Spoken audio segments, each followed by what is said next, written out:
The commander of U.S. Indo-Pacific Command was at the Raisina Dialogue, which is kind of like an elite foreign policy dialogue. It's India's version of the Shangri-La Dialogue, basically. And he gave remarks there where he pointed to NATO and specifically NATO's confrontation with Russia. And he said, I shit you not, quote, "That's a pretty good model for Indo-Pacific nations who value freedom," end quote. And it's like, what the fuck are you smoking, bro? NATO is a horrendous model for Asia. Horrendous.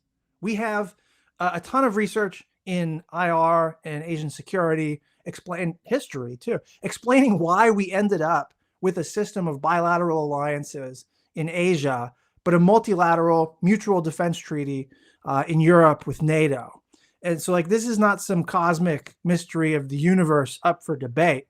Europe and Asia are wildly different circumstances with wildly different constraints. And some of the regional difference is racial, right? This is part of the archives, it's a fact. But there are a bunch of circumstantial differences too, right? The most important being that most of Asia didn't want a multilateral alliance system. And even American policymakers back in the day were wary of treating every little hotspot as worth risking World War III for. And so you bring a NATO or a NATO mentality to Asia, and you turn every small country in the region into a pawn. Hundreds of millions of people become objects to be traded away in a game that really has nothing at all to do with democracy or self-determination, right? So you try to do a NATO in Asia move, you're going to end up wasting a lot of political capital on something that most countries are going to resist, because you'd be trying to do this in a region where you are not the political and economic hegemon.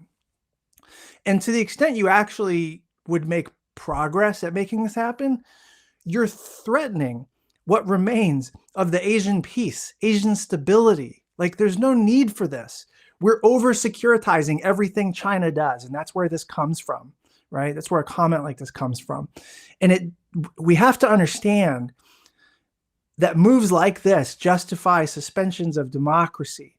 They justify arms racing. They justify missile proliferation. Like, rivalry is the wrong track. And even if you think China has to be countered, right? This is not the way, bro. So like, don't be ignorant with so much at risk. That's all I'm saying, right? NATO in Asia is bad. Bad claim, bad move, bad analysis.